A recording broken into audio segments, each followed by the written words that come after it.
Goeiedag, ons gaan vandag praat weer eens oor vasting en gebed. Ons is nog die heel week besig om daaroor te praat en die rede hoekom ons daaroor praat is dat ek en jy onsself sal voorberei vir die Paasnaweek.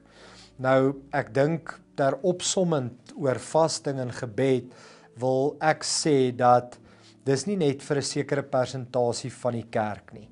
Ek dink vasting en gebed is 'n uitnodiging van die Here vir elkeen van ons, want dit is iets waarby ek en jy baat kan vind en ons trek voordeel daaruit. So, ek wil graag vir julle die gedeelte lees hier in Matteus 6 vers 16.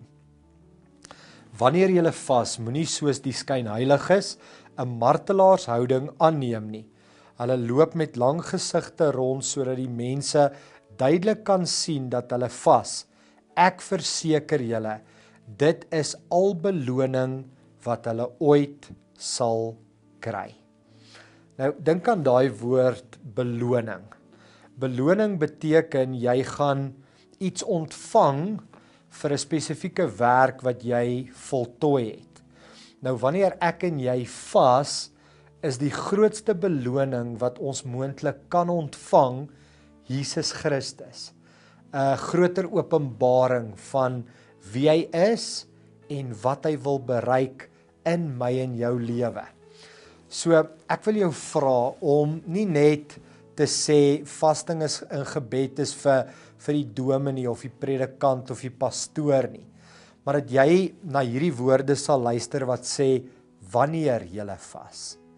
Dis nie of ek en jy gaan vas nie, dis wanneer ons gaan vas, want vasting breek 'n nuwe dimensie oop in ons lewe, nuwe kennis, nuwe openbaringe, nuwe ervarings van die drie eenheid in ons lewe.